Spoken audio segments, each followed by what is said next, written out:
yo. Yo, and we're off. And we're back. We're back. Back Yo, it's with been a another minute, one. bro. It's been a minute. It's been a minute. It's been a minute. And I feel like, every time we come on here, we always apologize for missing a few weeks. But hey, if you already know, you already know. We're busy. I appreciate y'all for stopping back by. We got a lot to talk about. I mean, shit. Yeah, we do. I mean, shit. Last time I think we were on here, I think the Super Bowl was over. The Super Bowl is over, yeah. You always got that little dip, right? Like that little after Super Bowl, nothing's happening. I mean, I guess you got the combine, but again, unless you're a GM or a scout, you're not really right. Yeah, you're gonna be there. So, and then free agency hits, man. So, yeah, it's been a wild one. Yeah, it's been a while. The combine, I mean, like you said, unless you're really a GM or a scout. I enjoy watching it when I can. That's the thing, is like when I can, because it's always. I don't even know what channel is it on? The NFL Network, I would assume. It's on NFL Network. And then they got like certain position groups on certain days, and right. The thing about the combine too, that it's starting to become like the Pro Bowl, because a lot of these cats are opting to not go to the combine, or like not do certain things, like some quarterbacks don't want to throw at the combine. Some edge rushers and linebackers don't want to run the 40. They don't want to participate. Yeah, because they're going to do it at the pro day. Okay, but hold on, am I mistaken? The combine hasn't happened yet, or has it? What's in February? It's the combine, right? Combine, yeah, combine happened already. Combine is gone. Okay, pro day is about to start up here. Each individual person will have their own pro day at their school. Like Fernando Mendoza. You have the Senior Bowl as well, right? I think the Senior Bowl happened already. It happened already, yeah. If I'm not mistaken, yeah. I'm pretty sure Senior Bowl happened already. Because they were saying how Ruben Bain didn't participate, and Fernando Mendoza, and rightfully so. Why would you participate when you're going to be a top 5 pick? Like, what's the point? See, if Fernando Mendoza didn't even participate at the combine at all, and he wanted to do his pro day, and he got a lot of shit because of that. But his reasoning for it was, I want to throw to my receivers because I want to showcase my receivers. And he was like, I don't, when it comes to throwing, he was like, I have the timing down with my wide receivers. This is a very important day for me, and I don't want a receiver that I don't know to miscommunicate with me in the timing, and it looks like a bad throw. Right. I mean, listen, he's going number 1 anyways. Like, what? There's no, yeah. Especially in this draft. This draft is not. This draft is not your. It's not as decorated as as maybe next year or previous drafts. But anyways, yeah, man. I mean, listen, it's been a quick minute, but you got that little month in between. But free agency hit, and free agency. It started. We got one with a banger, brother. With a banger. Everybody was like, "What?" We got a team operating like the Gambino crime family, like John Gotti and shit. Yeah, bro. Exactly. Like these dudes are over here talking about, I made him an offer he couldn't refuse. Yeah, like fucking Paulie Castellano and what's it called? Baltimore's over getting up from the dinner table and say, "You point your fingers at me." Say goodbye to the bad guy. Yeah, say goodnight to the bad guy, because this is the last time you see a bad guy like this. Yeah, the Raiders are over there saying, "Bro, you need people like me." Yeah, no, I mean, listen, you got people out there saying they don't want to do business with the Ravens and shit. GMs cussing them out, but go ahead, man, take off on it. I mean, what's your thoughts? Like, give me your. First of all, for you, it's a little, you got the cowboy aspect into it, because Max Crosby was supposed to be a cowboy. So let's start from the beginning, right? Because and it was a rumor then. It's not a rumor now. It's already come out that the Dallas Cowboys did have an offer on the table for Max Crosby, and the offer was a first year this year and a second round next year, a 1 and a 2. And they were that fucking close to getting the deal done, and then the Ravens came in and threw in the 2 number 1s, right? So obviously you're going to go with the 2 number 1s if you're the Raiders. So they went with the 2 number 1s, and he went over there. Listen, everybody that follows football and knows football, you know that Max Crosby had an injury coming off of the season last year. Everyone knew it. They were trying to bench him for the last 2 games, but he was like, "Nah." I remember that. Max Crosby was pissed about that shit. Yeah, he was pissed. Yeah, they were trying to bench him, and so you already knew, right? Well, then hops into Trey Henderson shit because he wasn't moving. He wasn't moving. Nobody was. The dude wanted $30 million, bro, a year, and I'm just like, you're not gonna get that, big dog. You're not. Who, Max Crosby wanted $30 million a year. Trey Henderson wants $30 million. Okay. Trey Henderson wants $30 million a year. There was no team that was offering him that, so he was still on the table. And when it came time to shit or get off the pot, the Ravens decided that they were going to fail a physical. And for those of y'all who don't know, I don't know how you don't know this, but anytime a new player comes to your team, they have to pass a physical. They got to go through.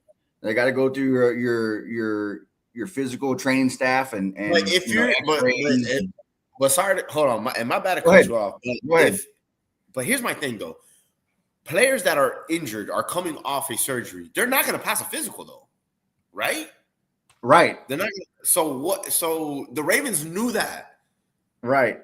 They would have had to know that. So that's why. Go ahead. Go ahead. I mean, I'm still. Yeah, exactly. That's the point that I'm getting to. It's like one, everyone knew Max Crosby had an injury. 2, everyone knows Max Crosby got surgery. What happens when you get surgery? You have a rehab process, and you're not going to pass a physical. You're not going to pass a physical. Like you're not going to pass it. It's not saying that the knee is shot to shit. Yeah, it's just not 100%. You're recovering from surgery. Exactly. So what happened was they saw Trey Henderson was still on the table. They saw the fact that they could get him for cheaper, and they can get their 2 number 1s back. So they failed the physical. That's the they goal. failed the physical. Max Crosby failed the physical. They said, "Hey, sorry, thank you for your time. Listen, we'll re-up you on jet plane fuel, but sorry, brother. We're gonna choose to go another way." And then, bro, like, what was it? Like 5 hours later, Trey Henderson is signed to the Baltimore Ravens. Bro, it was the next morning, bro. I woke up getting ready for work, and the news broke, and I'm like, these dirty motherfucking dogs, man. Like they bro. Listen, what happened was they got cold feet, bro. They got cold feet. And I'm gonna be. No, go ahead. Was it? Because I want to make sure this is clear. Was it illegal what they did? No, it wasn't illegal. It wasn't because it wasn't illegal. That is a loophole that we have right now. It's called the legal tampering and option period time. Yeah, which I think the NFL just get rid of it, bro. Like I agree, bro. Like what is it there for? I don't understand. I don't get it. Like make the new year league, whatever you want to call it, just make it that Monday. Make it Monday at noon, and that's it. And so it has to become official. Yep.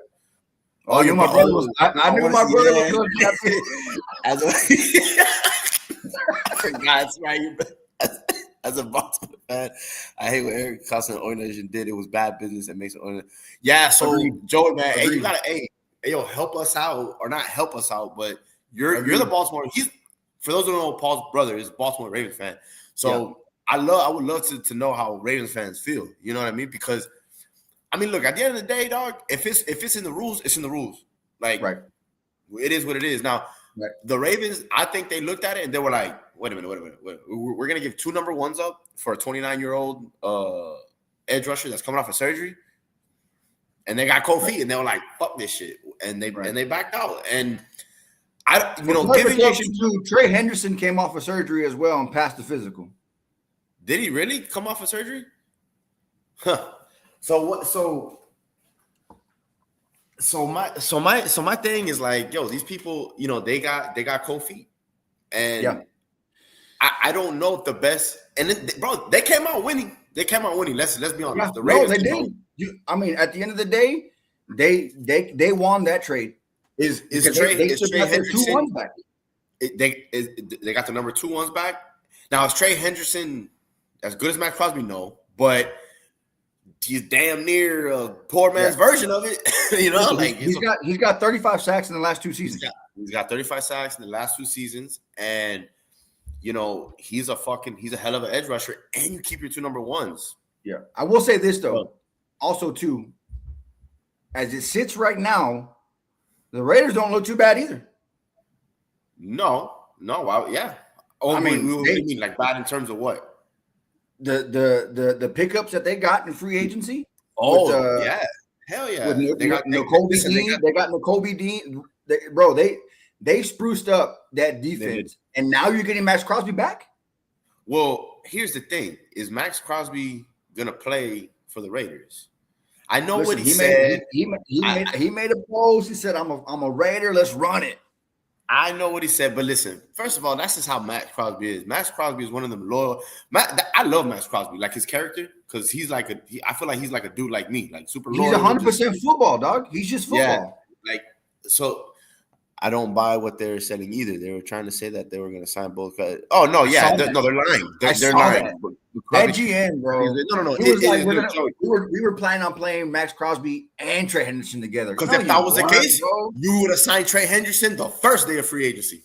Yep. The first day of free agency, you would have signed Trey Henderson. Yep. So that is bullshit, Joey. I agree with you. And let's touch on this whole Baltimore Ravens organization thing, because a lot of people feel like what they did was, you know, some shady shit, and it makes them look bad. Yeah. The one thing I'll say, if you have a commodity, like a really good commodity on your team, whether it be the Ravens or teams are going to want to do business with you.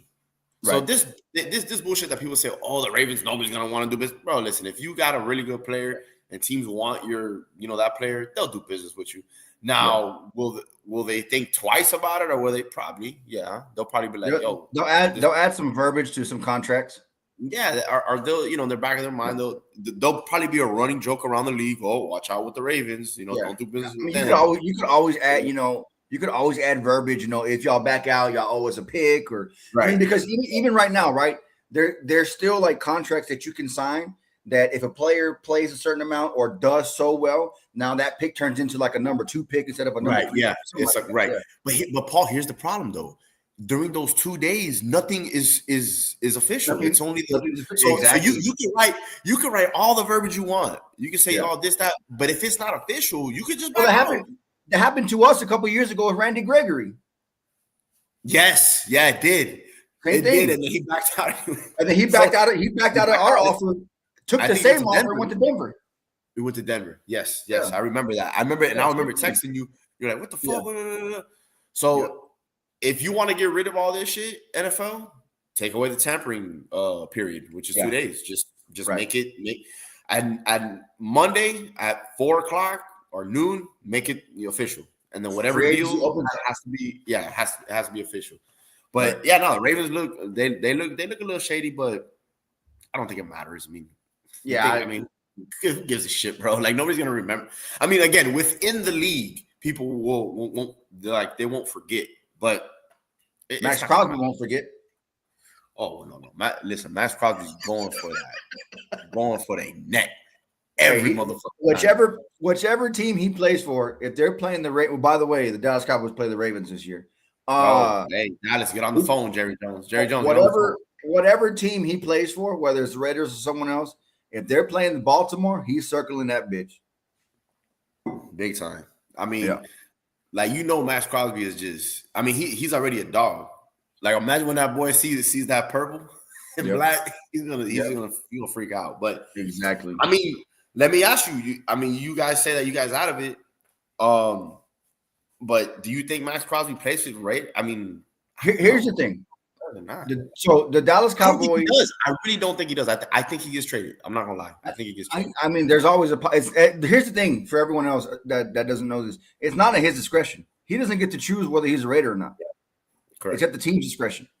So here's again. I want to touch base on this. So the Dallas Cowboys head doctor was a part of the team that looked at. I heard that. Yeah, he was a part of that team. That dude's everywhere, bro. He's everywhere. So he has an idea of what his knee looks like and what it will look like, and where he is and where moving forward and where Max Crosby is in his healing process. He has that idea. So there's no way you can't convince me that he didn't go tell Jerry Jones, hey, listen, let's sit on it for a little while. Let the tide roll down a little bit. We have a new number 3 pick that we just got. Hey, who knows? I mean, look, what do the Raiders need? I mean, listen, the Raiders, I know that they signed a lot of players, and I feel like their trajectory is going up, but they still need a lot. They're still not a good team. They're still a bad team. They're about to get the number 1 pick overall in Fernando Mendoza. Who's he going to throw the ball to? There you go. So that's what I'm saying. So it's pick. What do you guys got? You guys got the 13th and the 12th and the 20th. We got 12 and 20. Okay, so 12 and 20. So we ain't giving him any one of those. Fuck that. Really? Listen, we don't live in the same world that we did 5 minutes ago. Yesterday's price is not today's price. It's not today's price. It ain't. So you ain't giving up no number 1s for Matt Crosby this year. So you wouldn't give it up. You wouldn't give up the 20th pick if it's just that, like just the first round pick and that's it. I'll do that. That I would do that. For a 20, I'll do a 20. I'll do a 20 because the 20, that's it. In all seriousness, the 20 was gifted to us by Green Bay. It's not even our pick. So that's an extra pick, right? So I'll give him a 20. Okay, so that's what I was about to say. Like I wouldn't give up 2 number 1s. Because we still need a lot too. Yeah. I mean, not as much as the Raiders, but yeah. But I wouldn't give up 2 number 1s. That I wouldn't. No, I wouldn't. No, we weren't even going to do that to begin with. Right, correct. I would give up a first, maybe this year, and maybe like a 4th or a 5th. They look shady as hell, but I will say Eric DeCosta is saving his job with all the signings he is making after that. Yeah, damn, Eric DeCosta's on the hot seat. I didn't know that. I mean, but I'll take your word for it. You're the Ravens fan. Yeah, they look shady, Joey, bro. But at the end of the day, yeah. It's like we said earlier, like it's not illegal what they did. It wasn't illegal. And listen, bro, the fucking Patriots. It's a bad taste. It's a bad taste in the mouth. Yeah, bad taste. It looks bad. I mean, but bro, the Patriots were doing far worse shit back in the day, and they were fine. They were okay. They still won their fucking Super Bowls. So, but anyways, I getting back to the Crosby point. I wouldn't give up 2 number 1s. I'll probably give up like a 1st and maybe a 4th, something like that. I thought a 1st and a 2nd was a little too rich, to begin with, and that's what you guys were willing to give up, a 1st, and I would assume the 2nd would have been next year, right? Yeah, it would have been next year. So next year, 2nd. We'll see. We'll see, man. But Max Crosby, he's still a hell of a player. He's one of the best defensive players in the league. He's probably top 5 defensive players in the league. Yeah. He's definitely a game record. And what he also has that a lot of edge rushers that are pass rushers don't have is he is elite at run defense. And usually edge rushers that predominantly are sack artists are not good run defenders. And he's one of them that he could do both. Michael Parsons. Well, yeah, exactly. Michael Parsons is not that. He is not a run. That's why we us Cowboy fans experience that firsthand. That motherfucker can get to the quarterback like that, but he can't stop the run. That's where we were getting gassed at, was the run. Yeah, but to be honest, I mean, not to get into the whole Michael Parsons thing, but the Dallas Cowboys did a bad job at not surrounding him with run stuffers. I mean, you know what I mean? Like, it's just like in every other sport, you got to compliment your stars. You know what I mean? You got to, but again, look at your face. Let's not get into the whole Micah saga. Yeah, I'm past that. But listen, brother, hey, we'll see what happens. We will see what happens with Max Crosby. I feel that if Max Crosby a month and a half from now still hasn't gone anywhere, I think then he's dead. I think the Cowboys reach out to see what's the prognosis on the knee. Ooh, okay. At the very minimal, what's the prognosis on the knee? Is he ahead of schedule? Will he be able to be at camp? And if it's a hey, I gotta see the X-rays. Let's share X-rays. And I think if our head doctor says I think he's good, I think we throw a 20 at him. Okay. First round 20 at him, and maybe a fourth round next year. Maybe. Yeah. Because they need another receiver. They're not going to find. You're not. Free agency's gone. There's no more receivers. Well, it's not gone yet. It's not gone yet. I mean, there's no receivers available that is worth picking up. Yeah. So I know they had their eye on some of these receivers, which there aren't that many coming into the draft. Yeah, not this year. Yeah, they're not that many, so they got to do something. No, but listen, pick again, Max Crosby, and I'm pretty sure you would attest to this. I have confidence in Max Crosby that he's going to be a dog going forward. Like, I don't have no issues with Max Crosby. Oh, is he going to last? Is he going to be durable? Nah, Max Crosby a dog. So he's a game changer. If you guys, me and you were texting back and forth when this shit was going on. I was like, dog, if you have a chance to get Max Crosby, go get him. Now, again, don't go crazy. Don't give up 2 firsts. But if you can give up that 20th pick, do it. Because do you think that whoever you pick at 20, do you think he'll be better than Max Crosby next year? No, he won't. Yeah. And right now the Cowboys are in win now. So I would do it. I would do it. But let's see what happens. Bro. Let's see what happens. But man, that was a 22-minute spiel on Max Crosby. So it was worth it. I mean, it was. That's what it was. It was a crazy fucking time. It was. We're not even out of it because we still don't know. I don't think I've ever seen, at least in football, I've seen it in basketball where a team like just fucking pulls the rug out of the, screw it. I've seen it in basketball. I think it happened a couple of years ago with the Lakers. It doesn't happen too often in football. It doesn't. I've never seen it. So like I said, we'll see what happens, bro. But I guess we got to get into this team right here. Yeah, listen. We'll touch base on our squads here. I'll go with you because I mean the talk of the town is y'all got y'all's franchise quarterback. So I'll start off with this because everybody wants to hear about the Malik Willis shit, and I'm gonna get into that. But obviously, Tua got released. For those who don't know, for any football fans that's living under a rock, Tua Tagovailoa got released. We did it as a post June 1st one. So I think we're taking like a $55 million cap hit this year, and like a 45 next year. That's a big cap hit, But this year we weren't going anywhere anyways. We're not going anywhere. So you guys ripped the Band-Aid off. Just ripped the Band-Aid off. Well, truly ripping the Band-Aid off completely would have been taking the full $99 million cap hit at once. Yeah, I would have rather do that, and then just get that's it. Because then you have next. I mean, because what do you have this season to look for? Yeah, the problem with that though, because somebody was explaining it, like a beat reporter or beat writer was saying, you can't take that much of a hit because then you might not have enough players to put on the field. That's what he was saying.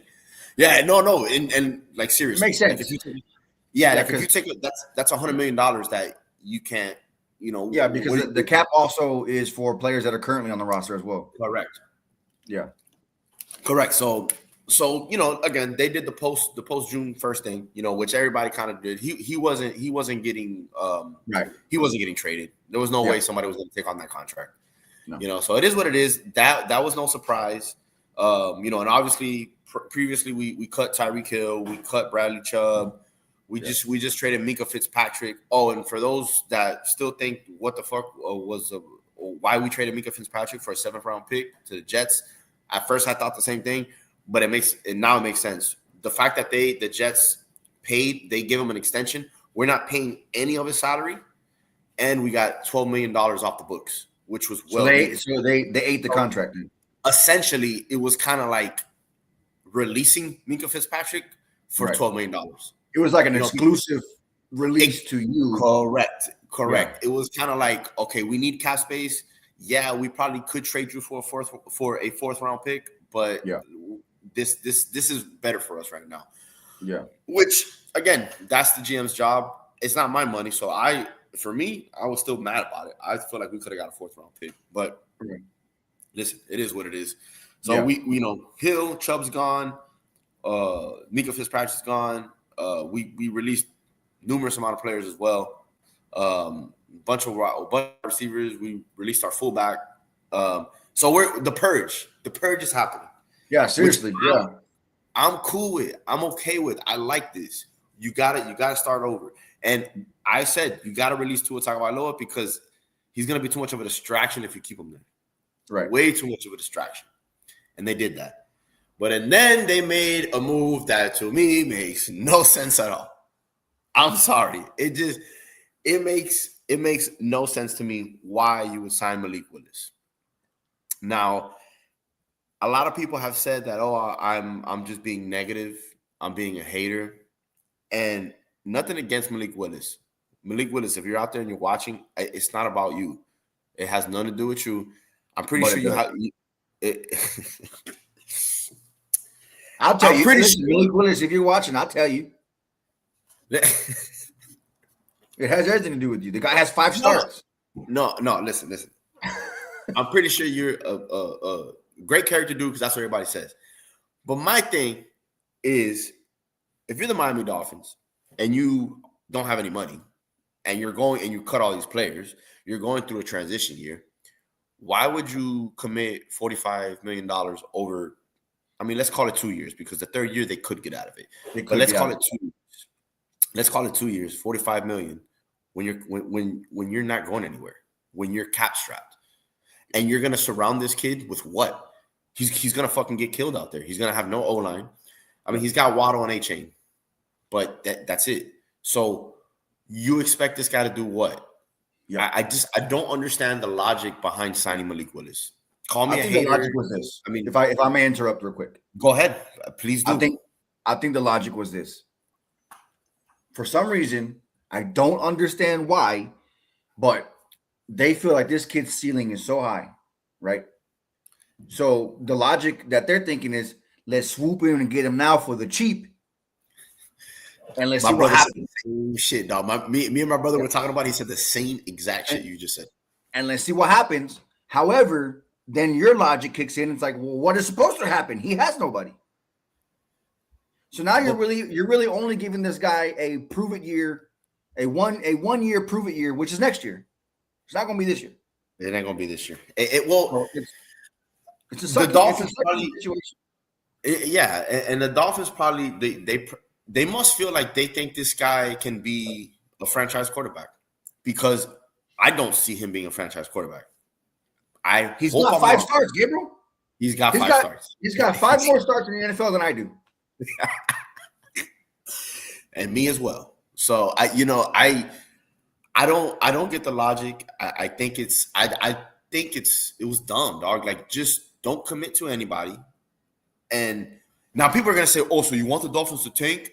And so how do you build a culture off that? Okay, let me rephrase, or let me say this. Let me get this off my chest because people have told me that. Oh, that's a loser mentality, and teams shouldn't do that because you're trying to build a culture.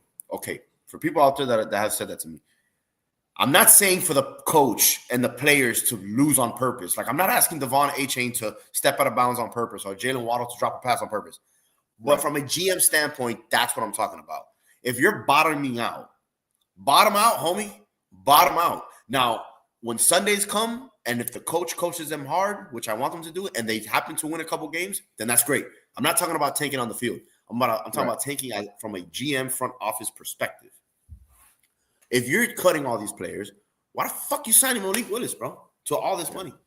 And it's not a lot of money. I get it. Right. But I just feel like you're committing. It's money that you really don't have. Exactly. Like, that's like, dog, that's like you needing tires for your car and you buy a fucking top of the line radio. Yeah. What you know what I'm saying? Like, you don't Hey, one of those joints that come out and pop up like that. Yeah. Yes, sir. And it's like, you hear that shit, yeah, dog, but we can't even make it to the motherfucking gas station. Yeah, my tires are spinning, bro. Yeah, I got no grip. That's what I'm saying. I mean, the Miami Dolphins, they didn't need a quarterback right now. Because as we all know, we just saw in the Super Bowl, Sam Darnold is not elite, but he got you to the Super Bowl because he had a great team around him. So Miami Dolphins, you could have spent that money on, O-lineman investments, maybe exactly something else. So I think that's, by the way, I think that's going to be our first pick. But anyways, go ahead. What, an O-lineman? Is it you guys? No, you really? Oh, us. Oh, yeah. Oh, no, probably, yeah. I mean, shit. Hey, if Francis Mauigoa is there at pick 13, I'll run to the table. I'll run to the motherfucking table. Perfect. I'll run. I'll be like, picking. Let's go. Yep. Perfect pick. Yeah. So, but again, the Malik Willis thing, I didn't. It was, to me, it was a head scratcher. Yeah. But one thing I will say is this: as I sat on it, I'm not as down on it as I once was, because at the end of the day, the objective is to win. Yep. It is to win. So, and these people, Sully, Coach Half, and the GM Sully, they must think highly of this kid. They know the kid. They must, They know that they can't. I mean, they came from Green Bay. They was down in Green Bay. I have, from what people have said, he's one of the hardest workers. His character is A1, so that's always a plus. That's always good. No nonsense type of guy. He's got his head screwed on right. Great. It could be a situation where he just needs an opportunity. Yeah. Hey, listen, Paul. If he becomes a player, I'm more than happy. I would gladly be wrong on this. Listen, I just don't see Malik. I don't see Malik at the very moment. It seems right. I use that word cautiously because I don't know this guy's passing abilities. But it seems right now that you guys might have a dual threat quarterback. Yeah, no, we do. Now we do. We definitely do. But here's the thing. I don't think Malik Willis can live from the pocket. And everybody knows my stance. And everybody knows my stance on athletes trying to play the quarterback position. To me, he's not a quarterback. He is an athlete trying to play the quarterback position. Big difference. Yeah. But let's see what happens. I hope I'm wrong. I really do. I mean, for y'all's sake too, I hope y'all are wrong too. And I'll get into it, real quick, about the upcoming season. We need to go. We need to protect this dude. We need to try to get O-linemen. We need to try to get one in the draft. Because if you're gonna surround a young, inexperienced quarterback around young, inexperienced O-linemen and weapons, what the fuck are we doing here? Yeah. And I just didn't. That was my thing. That was my thing from the beginning. I didn't understand the move because of that reason. We're in a transition year. There's no need to go out there and get Malik Willis. Right now, like what you said, if these people think that let's scoop him up now because I think he's going to be a star, and then we have to get him for 50 or 60 million, more power to you, brother. But Coach Sully, not Coach Sully, Coach Half and Sully, you better be right. You better be fucking right. You better be right. That's all I got to say, because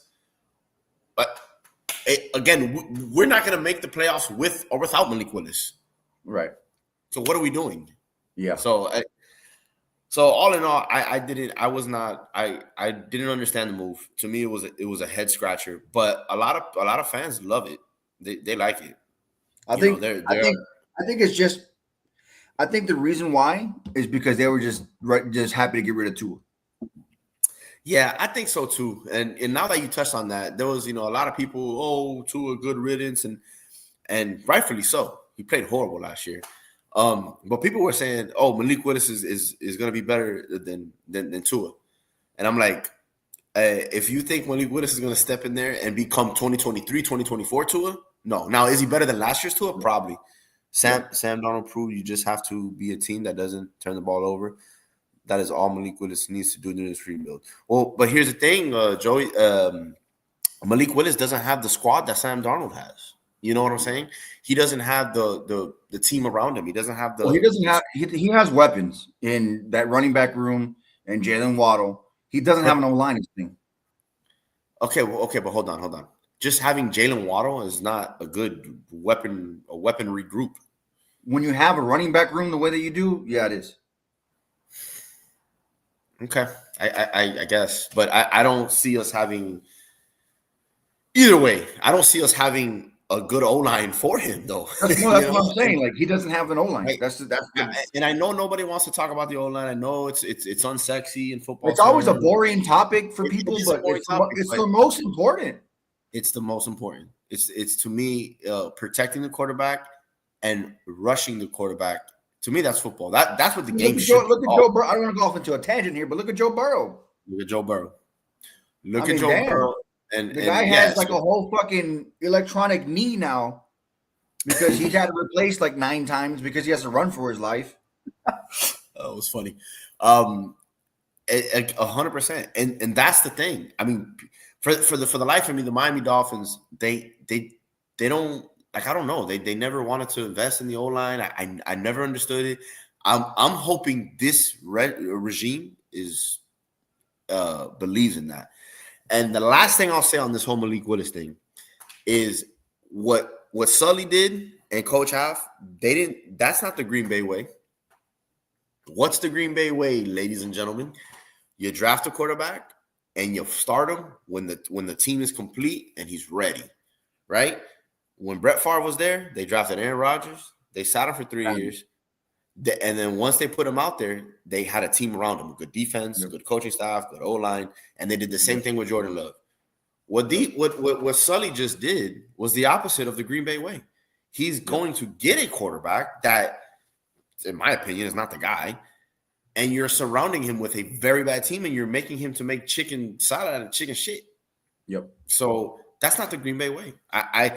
I guess when GMs come down here and coaches, it doesn't matter what it is because it's been going on for 30 years. Like, I think you have to take like a stupid pill when you come here. Like, that's like Jimmy Johnson, Nick Saban, Bill Parcells. Like, I'm talking about Hall of fucking Famers, bro. Yeah. I'm talking about Hall of Famers that have come down here and that have failed and have been horrible. Like, what is it? The water down here? I don't understand it, brother. Hey, listen, it's the 2-for-1 at Duffy's. I'm telling you, it's the 2-for-1 at Duffy's. Those damn 2-for-1. It gets them fucked up, bro. The owner takes every new coach and new GM. Hey, let's go to Duffy's, I guess. Hey, Duffy's. Ones and they take stupid pills, bro. I don't understand it. It don't matter who the GM is, who the coach. The Miami Dolphins have always been sorry for the last 20, 25 years. I don't know what it is, bro. I don't get it either. It's like like I said, you got to take stupid pills, or I'm gonna go with the 2-for-1 at Duffy's theory. That's what I think I'm gonna go with that. So yeah, it's the only logical explanation. Yeah, listen, ladies and gentlemen, I'm sorry if you guys didn't like my take on Malik Willis. Maybe I'm negative on it. I just that's my thoughts. I don't understand it. I don't get it. The logic to me doesn't make any sense. There's no need to get somebody like Malik Willis because you're not talking about an elite quarterback. You're talking about a quarterback that is a top 25 starter in this league, if that. I mean, he's had 5 starts. But I'll end it like this. I've been wrong before, and I'll be a whole lot wrong before I'm gone. And I hope I could be wrong on this, and I hope I am. Let's see. Let's wait and see. I'm not gonna have a knee-jerk reaction. I'm not gonna say that, I'm done with the GM because it's only been about a month? A month since he's got hired. So yeah, really. Let's wait and see. But I'm not, I don't like the move, and I don't understand it. I think it was a very dumb move. But we'll see. So what's going on over there in the Big D? Shit, with your squad, you guys made some moves. We made some moves. And I mean, listen, you with every fan base, you kind of talked about it with your fan base. With every fan base, you got those that like what's going on, and you got those that absolutely hate it. Right. The thing with my fan base is that there are a bunch of crybabies. And it's fucking annoying because it's like they can't see through the smoke screen, right? They can't see through it. They take everything at surface level value, and it's annoying. Everybody, obviously, including myself, was pushing for the whole Max Crosby thing, right? We touched on it already. I don't think it's going to happen. I think we moved on. What's the point of crying over spilt milk, right? So we go when Max Crosby got traded. Obviously, we had to shift our thought process, right? No one knew they were going back out the trade. No one knew that. So what? I don't even think the Ravens knew it. I don't even think the Ravens knew it at a certain time. Nobody knew. So exactly. Once that happens, we had to shift gears, right? And the thing is, like, they always want that big name splash. Everybody, they go get Trey Hendrickson. Go do this. Go do that. The thing is, Trey Hendrickson wanted $30 million. I'm sorry, big dog, we're not giving you that. Like, you're not gonna get that. At 31 fucking years old, I'm not paying you $30 million.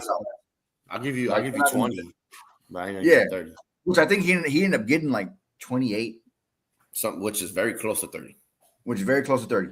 But so we go and we get Rashawn Gary from Green Bay, right? Not a big sack artist. But here's the thing, the point that I'm trying to make is that this defensive coordinator, Christian Parker, that we have, came into this job and immediately established a vision of what he wants. He already said the primary defense is going to be a 3-4 and a 4-3. He wants players that can interchange. Right? Yeah, so he wants to and that's kind of like a Brian Flores type of thing, interchangeable type shit. He coached under Brian Flores and under Vic Fangio. So he wants to be able to confuse the quarterback with designs and schemes, right? That's what he wants. Stunts and blitzes. By the way, Dallas Cowboys fans, we haven't had that in over a decade. It's been man up 4-3 defense. That's what it's been. Annoying as shit, bland, no blitzes, no packages, no stunts, nothing. So when you got someone like Rashawn Gary, right? Rashawn Gary can play defensive tackle and he can play defensive end or outside linebacker, right? He's not good when it comes to rushing the passer. But what is he really fucking good at?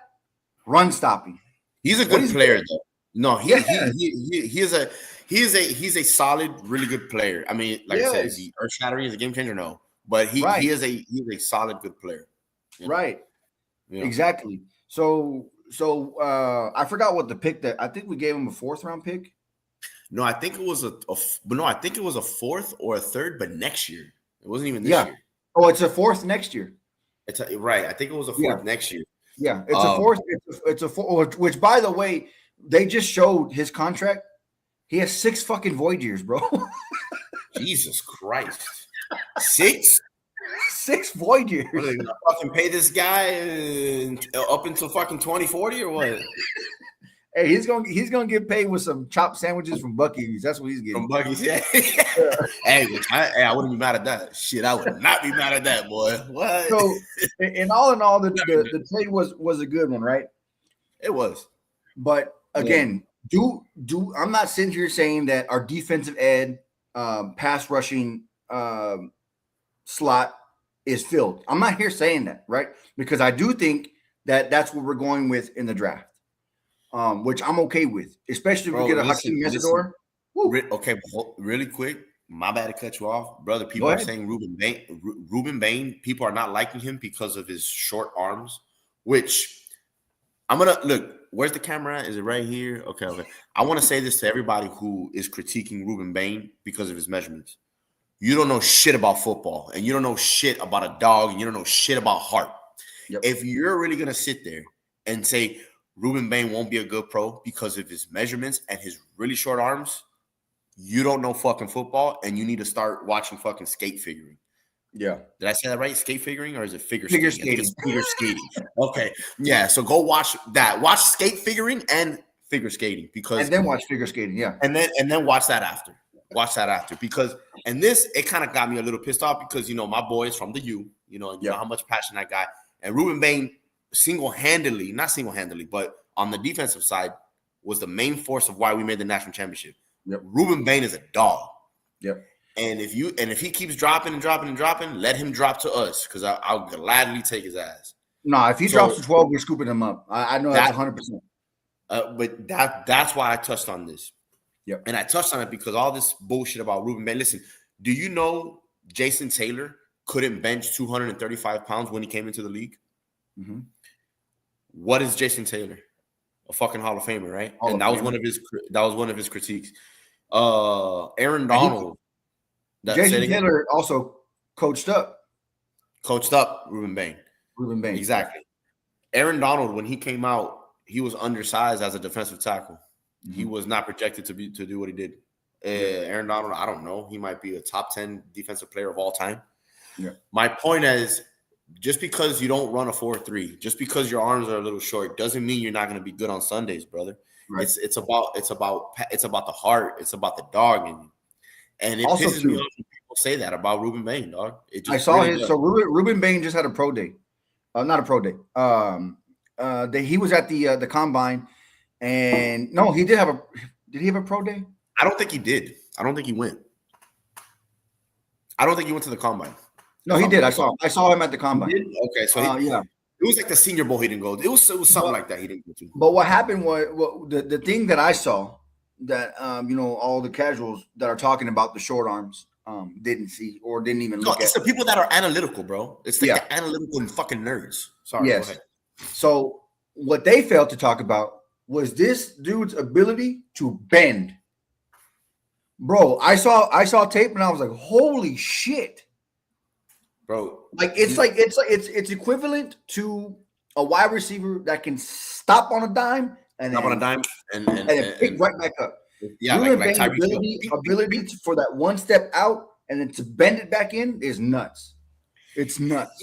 He's very strong, dog. He's very strong. Like he's got a motor, bro. He doesn't have like a lot of moves. Like he's not very shifty, but you'll see him just bull rush and even with his short ass arms, because I ain't gonna lie, he does have some short ass arms. No, he does. He does got some short ass arms. And look, and by the way, I'm not mad because people are making fun of his arms. That's not what I'm trying to. It's just the fact that people are saying he's not gonna be a good pro because of that. Like, dog, are you serious? Right. You really think Ruben Bain is not going to be if he's not a good pro on Sundays? I think there's a good possibility now. I think it's a good possibility now that he drops to us at 12 because there was two teams that I was kind of like apprehensive about. Washington, Washington's ahead of us. Yeah, but they just signed a defensive end, didn't they? Exactly. Yeah. So I'm looking at all these teams picking up DNs, and I'm like, oh shit, he's dropping. He's dropping to us. So if he drops us at 12, we're scooping him up, bro. There's no way. Now you did make a comment a couple of months ago about you said that you think you thought Hakeem Mesidor might have a better pro career than Ruben Bain. Do you still feel that way? Yes. Okay, explain on that. Explain on that again because Hakeem Mesidor is a more traditional pass rusher. Okay. Just in size.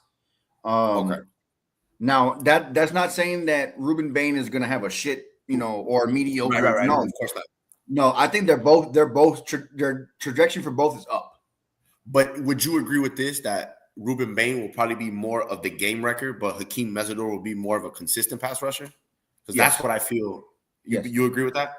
Yeah, it's like yeah, I think so too. I think Ruben Bain is like Micah Parsons. Micah Parsons wasn't an edge rusher when he came into the league. No, he wasn't. He was an outside linebacker. He was an outside linebacker at Penn State. I remember. And he's still, including right now, the dude, like it's hard for him to reach 250 pounds. Yeah. No, he's a slender dude. Right. And he's not the strongest. He's not the strongest fucking guy. No, he's not. Again, just like, but Jason Taylor was the weakest. He was the weakest coming out, and he was still a fucking Hall of Fame.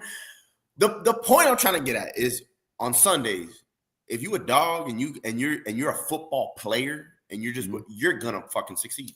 And to me, Ruben Bain he's gonna fucking dominate on Sundays. By the way, the Dallas Cowboys, and this is a sneaky good sign that no one is talking about. It happened about a week ago.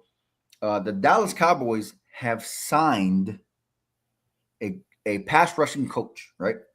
This pass rushing coach is the same pass rushing coach that has coached up that has coached up and does like clinics and stuff with Myles Garrett, Micah Parsons, all the top pass rushers, including Ruben Bain, David Bailey, all these pass rushers. He's the one that coaches them up. We just signed him for our pass rushing coach. Damn. No, that's those are the little nuggets, by the way, you get on this show. Those are the nuggets you get on the show. Bro, this defensive coordinator is making moves that I haven't seen in a while with this team. Wow. Yeah. In a while with this team. I mean, look, touching on that subject, I think you guys have a potential to be everybody knows. I've said it. I think the Cowboys have a potential to be very fucking good next year. Mhm. It's all about the defense, though. It's all about the defense. all about the defense. If you guys, that's why I was so hell bent on you guys getting Max Crosby, because I feel like you are one of those teams that if your defense can elevate and Max Crosby could do it, you guys could fucking be really fucking good. Because bro, you got and here's another thing, you guys have Q, right? Yep. Quentin Williams, and you got Kenny Clark as your defensive tackles, correct? Kenny Clark. Yep. Dog, so Odigizua was a defensive tackle, if I'm not mistaken, right? Mm-hmm. Oh, y'all got a 3rd round pick for him. That was a fucking hell of a move that nobody's talking about. I thought that was a fucking hell of a move.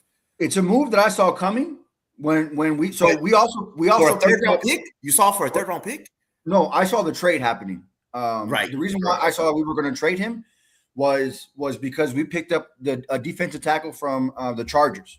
I'm still learning the dude's name. I call him 00. It's Otito. I have it right here. Otito Ogbignia. This guy, you said I'm still learning his name. I'm sorry. I don't know how to pronounce his name, so my bad, dog. 00. If you're out there watching, we apologize, man. Yeah, my bad, 00. But listen, I'm gonna start calling them fucking triple XL because 007. 007. 007. Dog, this dude is like 340 pounds. Wow. That's a nose tackle, homie. That's a nose tackle. That's a nose tackle. So you got him, Quentin Williams, and Kenny Clark? By the way, also Odigizua weighed 280 pounds. He could never break 285. Okay. I thought that was such a good move because you had Kenny Clark and you got Q and now you got 007. So there was, I don't know why nobody would. I thought that was such an underrated move by your front office. Super underrated to get and Rashawn Gary. And Rashawn Gary. Exactly. You kind of just listen, you guys have done some good ass moves. You guys signed a safety. I don't remember his. I can't remember. I don't know who it is. We got Jalen Thompson from Carolina. Okay. And we got PJ Locke from Denver. Okay. I don't know much about those 2 players. Bro, listen. But the dude from Carolina is good though. Arizona. I mean, is he from Carolina or Arizona? Arizona. Jalen Thompson. Okay. So he plays more of like a slot nickel kind of safety, like a rover. Okay. We still have Malik Hooker, which whatever. we PJ Locke from Denver. Bro, PJ Locke had 3 interceptions this past playoff stint. Playoff run. Okay. 2 against Chicago Bears and what's his name? Caleb Williams. Okay. Hey, listen. From the Rams. He came from the Rams. You guys need it. Oh, wait, look. No. I'm sorry. We picked up a corner from the Rams. Bengals signed Josh Johnson. That's not breaking news. Who the fuck cares about that? Sorry, guys. No, I saw something come up. Interns over there. Yeah, fuck Josh Johnson. Anyway, so no, you guys do needed some back end help. That's why, and you wanted Minka. I remember you were like, "Yo, let's go get Minka," which that trade could have been pulled off, bro. Because I knew that our corners, I knew we weren't gonna make a play at corners, right? There weren't that many corners available. No, there's not. So when you go so we still have Deron Bland, who's coming off a foot injury.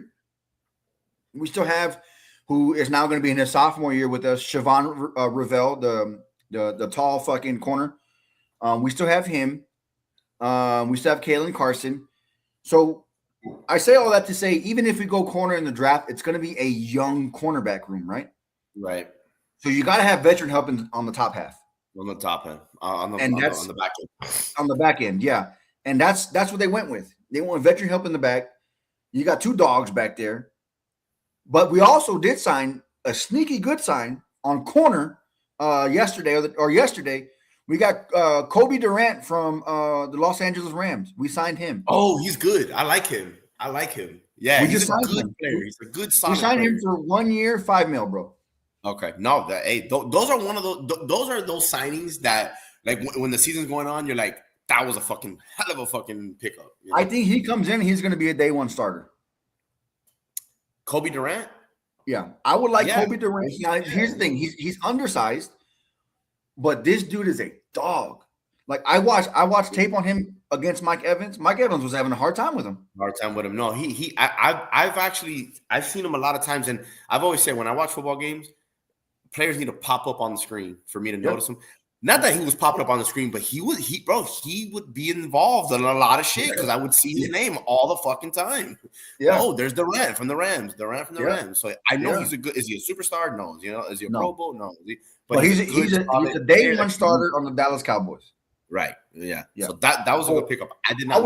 Here's what I would like to do. I would like to keep Siobhan Revell on the weak side corner because he's 6'4" fucking corner. Keep him on the weak side. I would like to have Kobe Durant on the strong side, and then I would like to move Deron Bland into his natural position. He is a slot fucking corner. He's a slot corner. Yeah. When he got all his pick sixes from the slot. It was not well. There was a couple on the boundary. There was a couple on the boundary. Sure, there was a couple on the boundary. He's a slot corner, dog. That's what he does. No, move him back to the slot. I think we're solid there. And we gotta go get it fucking linebackers, dude. We gotta get linebackers. No, and that's the thing. So I mean, you guys need cornerback help and you need linebacker help, but I still think you need an edge rusher too. I think we're gonna go edge. Here's the thing: they're gonna leverage that number. I don't think we're gonna pick at number 3. They're gonna leverage that number 3 for something. Number 3. Our third round pick. Okay. Yeah. I remember you were saying that. I mean, shit, shoot it to us. We'll give you Jordan Brooks. I would take that in a fucking heartbeat. But this year's third, you'll take it? I would take that in a heartbeat. Okay. All right. Bro, Jordan Brooks, yes, bro. Jordan Brooks. You were texting, you were saying, oh, no, next year's third. At this point in time, I'll fucking take it. No. I mean, listen, Jordan Brooks is a all-pro linebacker. Yes. You know. He's bro. Anybody who's watched the Miami Dolphins, that he was our best player. He was our best player. It wasn't even a question. I think they find some way, some way, shape or form to flip that 3, to leverage it, to either move up in the draft, or use it. No. Move up, or use it for a trade. Use it for a player. I don't think we're gonna pick at 3. I don't. I think we're trying to flip it. Okay. I mean, fuck, hey, listen, brother, this is the off season, man. This is where it gets really interesting. This is, draft season. I always call it smoke and mirror season when it's draft season because you never know, nobody knows anything. But by the way, that's the Baltimore Ravens' new nickname is Smoke and Mirrors. Smoke and mirrors? Smoke and mirrors. The Baltimore Smoke and Mirror Ravens. Yeah. There you go. Yeah. Fucking assholes. Fucking assholes, motherfuckers operating like the fucking like Costa Nostra and shit. John Gotti up in this bitch. But yeah, brother, look, it's a good problem to have. Getting back to that third round pick, like you said. Yeah. I just think you guys need to get some impact players on defense. Now, a quick question before we wrap it up here. At 13, if Caleb Downs is there and Ruben Bain, who you taking? I know who I'm taking. But Caleb Downs a safety? Caleb Downs or Ruben Bain?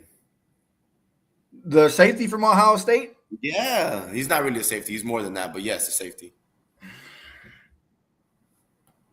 I know who I'm taking. Actually, let me rephrase this question. If you got Francis Mauigoa, Ruben Bain, and Caleb Downs on the board, all 3, who are you taking? Now that's a hard question, at least for my squad. For your squad, not so much because the O-line doesn't really need that much help. You would think it's not a hard fucking decision, but this fucking draft circle likes fucking O-linemen. Fuck. That's a hard question, dog. That's a hard question. Here's the thing. I think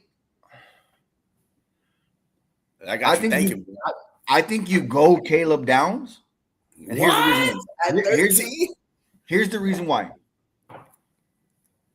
Because if Ruben Bain's off the board at 13, right? No. The question was if you got Ruben Bain, Francis Mauigoa, and Caleb Okay, Downs all available at 13. Let's say we go Caleb Downs. We have a number 12 pick. So let's say we go 12. Sorry. Let's say we go Caleb Downs at 12, right?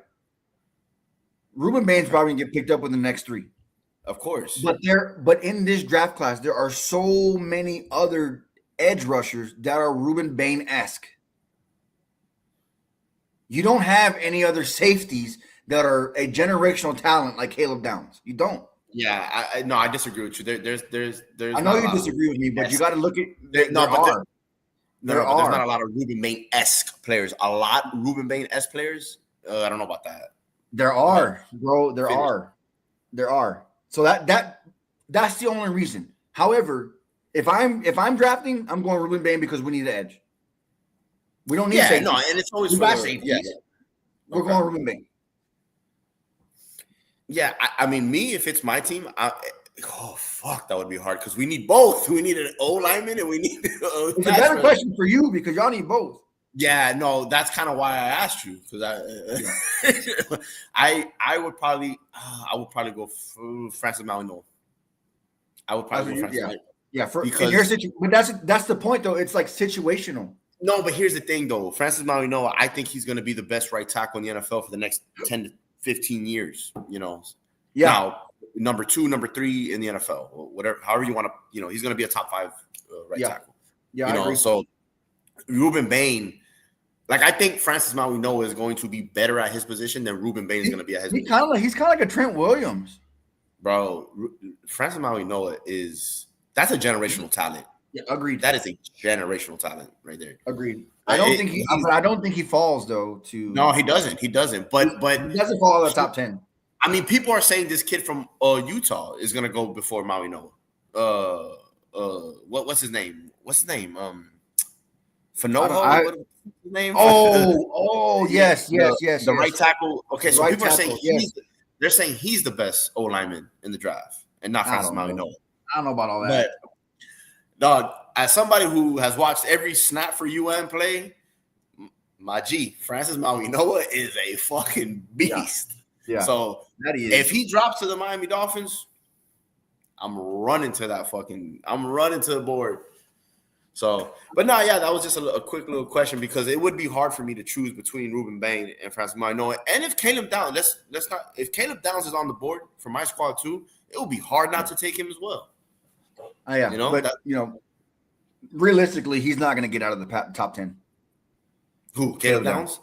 I don't think any of those 2 players are, but everybody keeps saying that they are. That they're going to drop. I think Ruben Bain has more of a chance to drop than the other 2.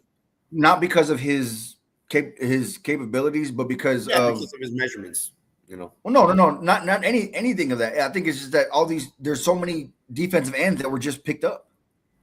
Okay, yeah. That it's not that much of a need for Washington was my biggest concern with picking up because they picked before us. That was my biggest concern with picking up Ruben Bain. They just picked up. Who did they pick up? Clavian, Chase. I don't know, but they just picked up a solid DN. I don't think they're gonna. Chase something. I don't think they're gonna waste their pick on another DN. But you never know. They might. They might just double down. They say, okay, let's double down. Let's sign a DN. They need a line. Okay. Yeah, that's right. Laramie Tunsil, is he still there? I don't know, but their center. They just got rid of their center.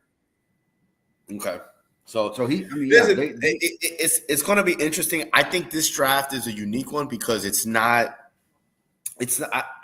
deep draft when it comes to O linemen and defensive ends. I think so. But when receivers, there's none in this draft. Quarterbacks, there's none. There's good DBs as well. It's more of a defensive driven draft. It is. It definitely is, which is catered for you guys. It sucks that you have sucks that you have no. What is it? You have no second. We have no second. Oh no, you got a third now. But you might flip it, like you said. So, but here's the thing, though. Also, too, we still have Brandon Aubrey that wants $10 million fucking dollars. That we $10 million? Yes. For a kicker? Yes. Oh, I'm Bro, sorry. you don't. Oh, let me touch base on this because this is. I am not doing that. let me touch base on this real quick. So up until recently, right? Because I think the Colts kicker just got paid. He's getting paid now more than Harrison Buckner. At the time, Harrison Buckner is the highest paid kicker, right? At $6.4 million a year. We offered Brandon Aubrey. I think it was like $6.8 million a year. We still offered him to be the highest paid kicker in NFL history. He came back and said, "Nah, I think I'm good for 10." So what we did was we put a second round tenure on him. All right, cool. Go test the waters. If a team wants to offer you 10 million, we get the opportunity to either match it or say, "Nah, we're good." If we don't match it, that team owes us a second round pick. Right. But brother, let me ask you, how much are kickers? What's the top paid kicker again? Say those numbers again. It's now the Colts kicker. So Harrison Buckner was getting 6.4 million, and this guy's getting 6.5 million now. We offered Brandon Aubrey 6.8. He making a kicker in NFL history. But okay, I'm sorry. Excuse my ignorance. I didn't know kickers were the top paid kicker. I didn't know they were getting paid that much right now. Yeah, $6 million for a kicker. Yep. Wow. Times have changed, homie. Yeah, they have. Yeah. God, I remember. Remember when Deion Sanders signed his contract with the Cowboys and it was $35 million over fucking 5 years, and now kickers are getting fucking $6 million. The top play kickers are getting $6 million a year. Yeah, wow. I mean, shit. I remember Troy Aikman got paid less than that. Send Aubrey back to Indonesia. Shit for that price? Fuck, for $10 million? He can walk, bro. About? He can walk. Hey, he can walk. Listen, guys, run me my second round pick, and we're good. Yeah, hell yeah, I would take a second round pick for that shit. Now, here's the thing, guys. I'm sorry, I didn't know. I didn't want to turn this into a kicking conversation at the end of the podcast, but I did not know the top paid kickers were getting paid that much, $6 million. Yeah. You blew my mind. I thought they were getting paid like 2 or 3 million tops. Now, Harrison Buckner, the Chiefs paid Harrison Buckner last year 6.4. Wow. Yep. So this fucker wants $10 million, $4 million more than which is outrageous. $6 million for a kicker to me is outrageous. Right. And now the motherfucker wants $4 million on top of that. It's not that we did an offer to make him the highest paid kicker in the league because he's been an asshole. We did offer him that, but he's like, "Nah, I want 10." Damn. That's when Jerry Jones is like, "All right, listen, go test the waters. We put a second round 10 on you. If you can get 10, go get 10. I'll take a second round pick." Brother, I don't give a fuck if you could kick a 68, 69-yard field goal. Motherfucker, I ain't giving you no $10 million for a kicker. I'm sorry. Hell no. Fuck that. Fuck that bullshit. So I say all that to say this. There's still an opportunity on the table for us to get a second round pick. I don't know. All right, close it off at that. See you guys later. Yeah, hey, look, man. It's again, this is the season. This is the season, right? You got the free agency now. The draft it will shortly be upon us, and it's always a fun time, for us football fans. I know for me and my cousin, it's always a fun shit. One draft, I even went to. I flew out to Texas to his crib just to watch it. We made an event out of it. So But that was a really good draft. That 2021 draft was a great draft. Bro, look at all the players that came out of it. Jalen Waddle, Michael Parsons, Panay Sewell, Jamar Chase. That was a hell of a draft, bro. Yeah. That's why. That was a Jalen Phillips. Oh, by the way, Jalen Phillips. Dog, Carolina gave him $30 million a year. I love Jalen Phillips. Hey, congratulations to Jalen Phillips. No, and I tell you one thing, he does. What a story. What a story. Yeah. As a dude, as a person, I know a little bit about him because he played down here, and he wasn't going to play football at one point. He wasn't going to play football at one point. He kind of retired he retired when he was in college. Yep. For those who don't know. Yep. He said, "Fuck it." He went to Cal. The U offered him. He's like, "Yo, come back," and he's like, "All right." He went to the U. He had like 20 sacks. Became a top 15 pick. I truly believe if he never tore his Achilles and tore his ACL right after, think how crazy that is. The guy tears his Achilles, comes back 4 games after he's back, tears his ACL. If that never happens, that year in 2023, homeboy had 8 sacks in 8 games. Yep. So I think he was on the path to becoming a Max Crosby, Myles Garrett type player. It didn't work out. It didn't pan out. Right. Is he still a good player? Yeah. So I'm happy for Jaelan Phillips for getting his $30 million. I agree. Homeboy is not worth it though. It's not worth it. Yeah. No, I agree. Great story. 100%. He is one of the great, he's a phenomenal human being. He's one of those dudes that you would want your daughter to marry. You know what I'm saying? Great guy, great person. I'm glad you got the bag, but brother, stay healthy. Yeah, stay healthy. But that wasn't. Yeah, I ain't giving Jaelan Phillips no $30 million. I'm not giving him $30 million. But by the way, I think Carolina won. I think Carolina won the free agency. I just want to throw it out there. You think that they won free agency? Fuck yeah! Go look at who they picked up. They got Jaelan Phillips and yeah, but just the fact you paid $30 million for Jaelan Phillips to me that you didn't win free agency. No, but they also got the top 2 fucking linebackers out of the draft. That defense is fucking nuts now. Out of the draft? Oh, you mean out of the free agency? Yeah. Okay, no, I gotta check it out. I have. Go look at who Carolina picked up, bro. Okay. I'm telling you, I think they won free agency. Okay. Shit. But anyways, that's just kind of a little snippet on what's been going on since the last time that we came on. Mm-hmm. I don't think it's over free agency just because. No, it's not over. Free agency is not, mind you. We traded Michael Parsons the week before the season started. Yeah. Listen, football season is never over. Like there's always something. As a matter of fact, the new season just started. Mm-hmm. So, I leave you guys with that. That's all that I got. Yeah. You got anything else? No. I mean, just to touch on, again, our squads. Like I said, Malik Willis, I didn't understand it. Hopefully, I'm wrong. We did, I didn't touch on Tua going to Atlanta real quick. I think he's gonna beat out Penix. I think he's gonna beat out Penix, and I think he's gonna be the starter. All in all, it was a great move because they're both left-handed. They're both left-handed, right? So there's no adjustment that needs to be made with the quarterbacks or receiver. With the receivers or running backs. But I did forget to touch on that. But whatever, we'll get to that. Yeah, it doesn't matter. But I think he's gonna beat out Penix. So, but we'll see.